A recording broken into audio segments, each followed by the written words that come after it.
جناب اسپیکر، میں میڈیا کے معزز دوستوں، معاشی تجزیہ کاروں، ماہرین اور چیمبرز آف کامرس کا بھی بہت شکریہ ادا کرنا چاہوں گا جنہوں نے بجٹ کی اچھے پہلوؤں کی ستائش کی اور بجٹ میں بہتری کے حوالے سے مثبت تجاویز دی۔ جناب اسپیکر، بجٹ 2024-25 کی بنیاد وہ ہوم گرون ریفارم پلان ہے جس کے ذریعے حکومت ملک کو دیرینہ معاشی مسائل سے نکالنا چاہتی ہے۔ اس کے لیے اسٹرکچرل ریفارمز انتہائی اہم ہیں۔ میں نے اس حوالے سے اپنی معروضات بجٹ تقریر میں تفصیلاً بیان کر دی تھیں، لیکن میں چاہوں گا کہ ان اکنامک ریفارمز کے کلیدی نکات ایک مرتبہ پھر آپ کے سامنے پیش کروں۔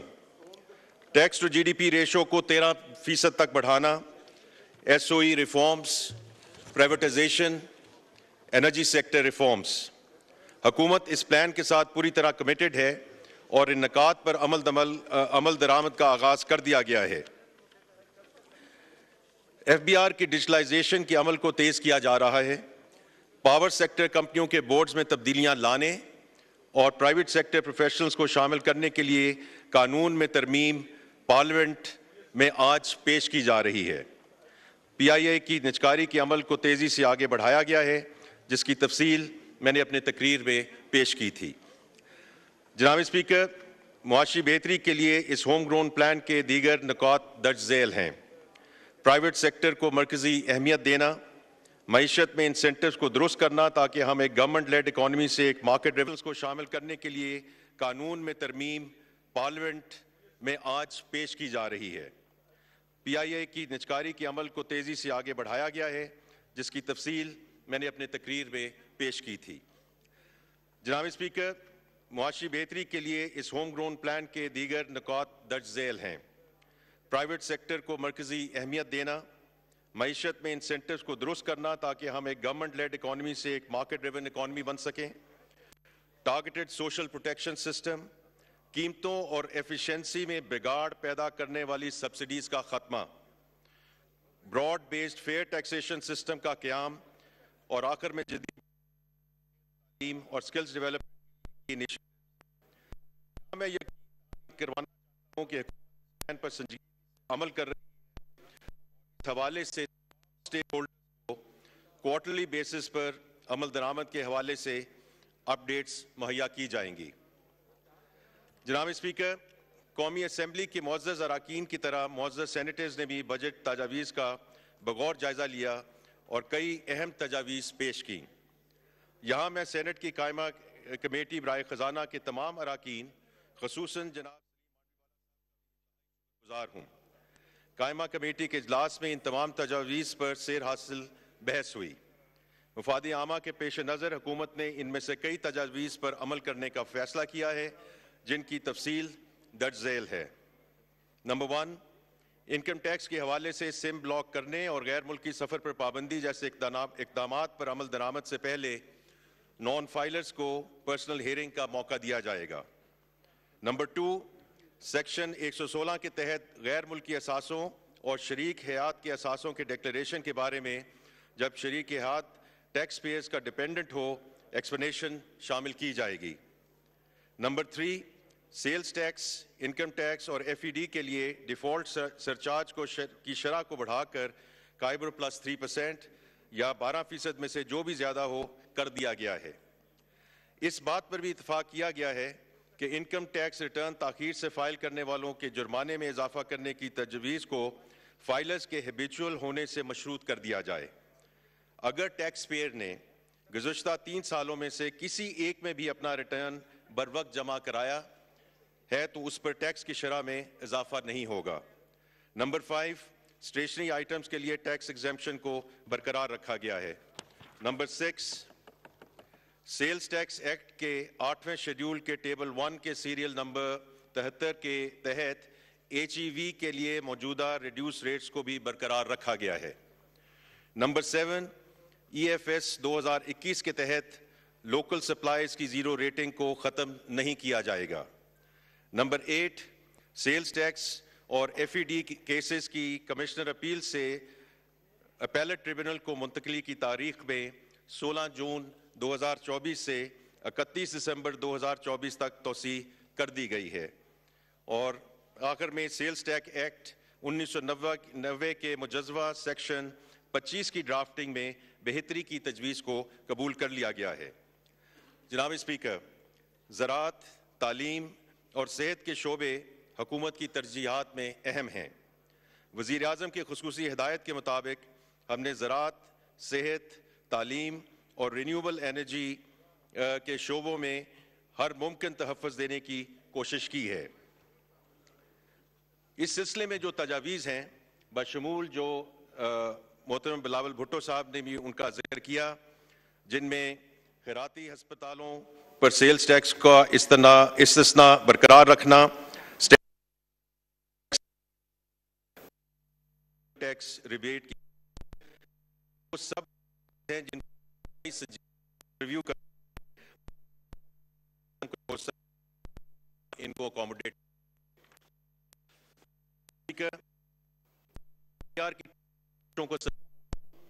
کہ انہوں نے ان مشکل حالات میں ٹیکس ریونیوز میں تقریباً 30% کا اضافہ کیا ہے۔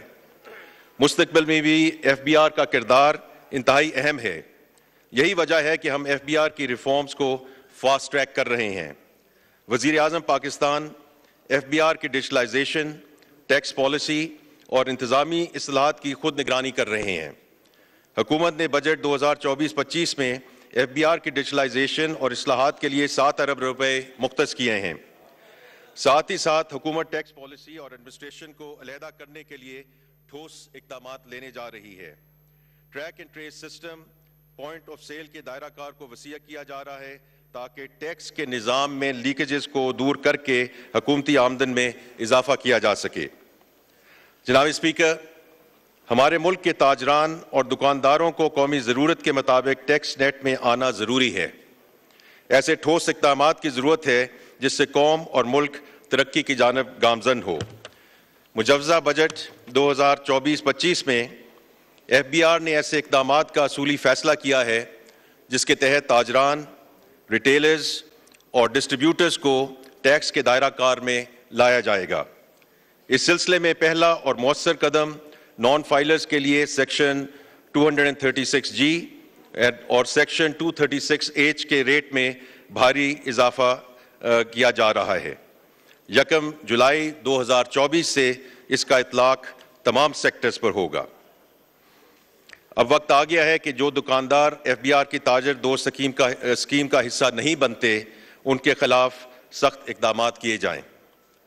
جناب اسپیکر، بجٹ 2024-25 کا ایک اہم مقصد مالی خسارے کو کم کرنا ہے۔ اس حوالے سے بجٹ میں ان تجاویز کو اہمیت دی گئی ہے جن کے ذریعے حکومتی وسائل میں اضافہ کیا جا سکے اور غیر ضروری اخراجات میں کمی لائی جائے۔ پینشن اصلاحات کے ذریعے مستقبل کے پینشن اخراجات کو کم کیا جائے گا۔ وفاقی حکومت کے حجم کو کم کرنے اور وسائل کی ضیاع کو روکنے کے لیے اقدامات کیے جائیں گے۔ اس کے ساتھ حکومت کے نظام میں سمپلسٹی اور ٹرانسپیرنسی کے لیے اہم اقدامات کیے جائیں گے جن میں ای پروکیورمنٹ جیسے اقدامات شامل ہیں۔ جناب اسپیکر، وزیر اعظم محمد شہباز شریف کی ہدایت کی روشنی میں رواں مالی سال کی طرح اگلے مالی سال میں بھی سرکاری اداروں میں سادگی اور کفایت شعاری کے اقدامات پر عمل کیا جائے گا۔ اس سلسلے میں میری زیر صدارت ایک کمیٹی تشکیل دی گئی ہے جو وفاقی حکومت کے سٹرکچر کا بغور جائزہ لے کر وزارتوں کو بند کرنے، مرج کرنے یا صوبوں کو ڈیوالو کرنے کے حوالے سے وزیر اعظم کو بہت جلد تجاویز دیں گی۔ وزیر اعظم خود ان تجاویز پر عمل درآمد کا اعلان کریں گے انشاءاللہ۔ جناب اسپیکر، وفاقی حکومت صوبائی حکومتوں کے ساتھ مل کر مالی استحکام کی کوششیں جاری رکھے گی۔ میں نے اپنی تقریر میں ایک نیشنل فسکل پیکٹ کی تجویز دی تھی۔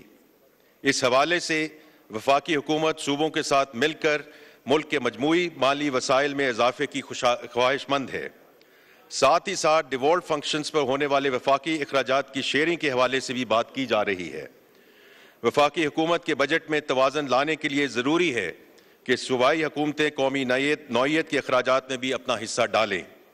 یہاں میں تمام صوبائی وزراء اعلیٰ کا مشکور ہوں کہ انہوں نے اس حوالے سے بات چیت کو آگے بڑھایا ہے۔ جناب اسپیکر، دفاعی بجٹ کے حوالے سے میں اس معزز ایوان میں گزارش کرنا چاہتا ہوں کہ پاکستان کی مسلح افواج ہر وقت ملک و قوم کے دفاع اور اندرونی اور بیرونی سازشوں کے خلاف سیسا پلائی دیوار کی طرح کھڑی ہے۔ ہمیں اپنی مسلح افواج اور سول آرمڈ فورسز کی کارکردگی اور قربانیوں پر فخر ہے۔ نیشنل سیکیورٹی ہماری اہم ترین ترجیح ہے۔ یہی وجہ ہے کہ تمام تر مالی مشکلات کے باوجود حکومت اپنی مسلح افواج کو ضروری وسائل کی فراہمی کو یقینی بنائے گی۔ انشاءاللہ ہم اس سلسلے میں کسی رکاوٹ کو آڑے نہیں آنے دیں گے۔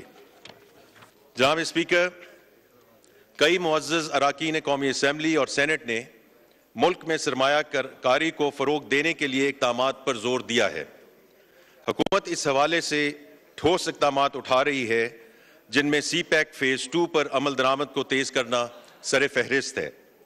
اس حوالے سے چینی ماہرین کو فول پروف سیکیورٹی فراہم کرنا انتہائی اہم ہے۔ حکومت ایک جامع منصوبے کے ذریعے چینی ماہرین کی سیکیورٹی کو یقینی بنا رہی ہے تاکہ ان سازشی عناصر کا کلا کما کیا جا سکے جو پاکستان اور چین کے باہمی تعلقات کو ٹھیس پہنچانا چاہتے ہیں۔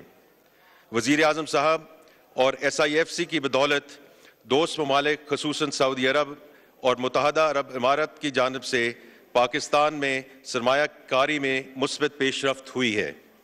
ہمیں قوی امید ہے کہ مستقبل قریب میں اس حوالے سے انشاءاللہ اچھی خبریں آئیں گی۔ جناب اسپیکر، جیسے کہ میں نے اپنی بجٹ تقریر میں واضح کیا کہ حکومت اگلے IMF پروگرام کے حوالے سے مثبت پیش رفت کر رہی ہے۔ یہ پروگرام ملک کے معاشی مسائل کے دیرپا حل کے لیے اہمیت کا حامل ہے۔ ہم حتی المقدور کوشش کریں گے کہ اگلے IMF پروگرام کو پاکستان کا آخری پروگرام بنایا جا سکے۔ اس عزم کا اظہار وزیر اعظم پاکستان نے خود قوم سے اپنے خطاب میں کیا ہے، جو اس حوالے سے حکومت کے پختہ عزم کی نشاندہی کرتا ہے۔ جناب اسپیکر، میں تمام اراکین اسمبلی کو یہ یقین دہانی کروانا چاہتا ہوں کہ مہنگائی میں کمی حکومت کی اولین ترجیحات میں سے ہے۔ اس حوالے سے کئی اہم اقدامات لیے گئے ہیں جن کے نتیجے میں مہنگائی میں نمایاں کمی ہوئی ہے اور افراط زر 38% سے کم ہو کر 11.8% ہو گئی ہے، جبکہ مئی کے مہینے میں فوڈ انفلیشن صرف 2.2% ریکارڈ کی گئی۔ حکومت ان کوششوں کو جاری رکھے گی تاکہ مہنگائی کو مزید کم کیا جا سکے۔ میں ان تمام معزز پارلیمنٹیرینز کا شکر گزار ہوں جنہوں نے حکومت کی اس کامیابی اور ڈائریکشن آف ٹریول کو سراہا ہے۔ جناب اسپیکر، کچھ پارلیمنٹیرینز نے صنعتی شعبے کے لیے سہولیات پر زور دیا۔ وزیر اعظم صاحب نے اس حوالے سے انتہائی اہم فیصلے لیتے ہوئے صنعتی شعبے کے لیے بجلی کی قیمت میں کمی کا اعلان کیا۔ پالیسی ریٹ اور بجلی کی قیمت میں کمی سے ملک میں صنعتی شعبے کو فروغ دینے میں مدد ملے گی۔ جناب اسپیکر، 2024-25 PSTP میں جاری منصوبوں کی تکمیل کو ترجیح دی گئی ہے۔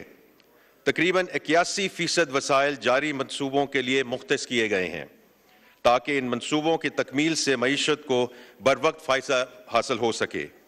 اس سلسلے میں حکومت کی ترجیحات میں سے ایک پبلک پرائیویٹ پارٹنرشپ کو فروغ دینا ہے۔